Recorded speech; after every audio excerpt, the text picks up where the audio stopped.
I'm David Stites, CFP professional with Fidelis Financial Strategies.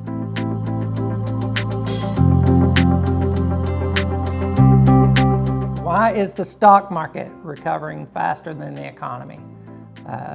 So some of that is, yes, we are in a time where we had a pretty dramatic drop. In March, the stock market dropped 30-something% if you were in an aggressive kind of a holding where it was large U.S. companies. And so we had a dramatic drop in a short period of time. Our company was proactively reaching out to communicate with clients. We were sending out videos, updates, kind of telling you about what's going on. But during that time, we wanted to, because there was so much uncertainty with what this COVID virus was, how it was going to react, then generally the market, because there's that uncertainty, is going to drop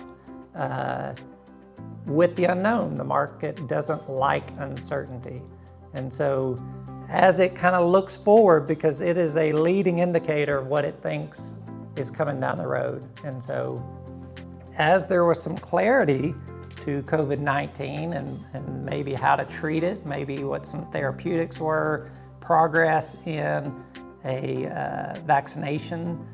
The market doesn't wait on the news to tell you, oh, there's been a few more people hired, or we think that there'll be a vaccine in the next 90 days or whatever it is. It's already predicting where it thinks we're going to be down the road. And so oftentimes, if the market has recovered some, it's because they believe, and they is a very broad term, it's a very complex world, thinking of pension managers and individuals and all kinds of reasons for the ups and downs. So sometimes you hear bad news that day, but the market goes up and it makes no sense, but it's because it's looking forward down the road.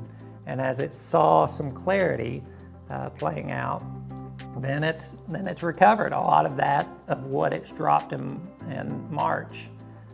But some of that is all concentrated into just a few select companies. So as you can imagine, when we all got contained to our homes and we're not allowed to go anywhere, those companies that benefit from you being at your home with nothing more than a computer might have done better than, say, a retail mall where you go and you hang out, or a restaurant that's known for social interaction. So I was going to read this stat.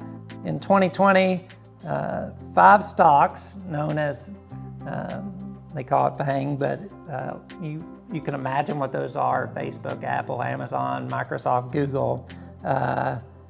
They turned in a 244% return over the past 5 years. The other 495 companies in the S&P 500 had a combined return of 41%.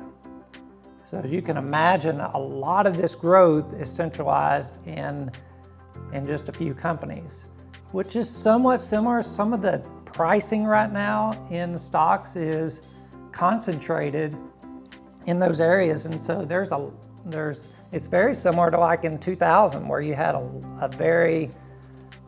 big growth in stock prices and what they would call the dot-com bubble.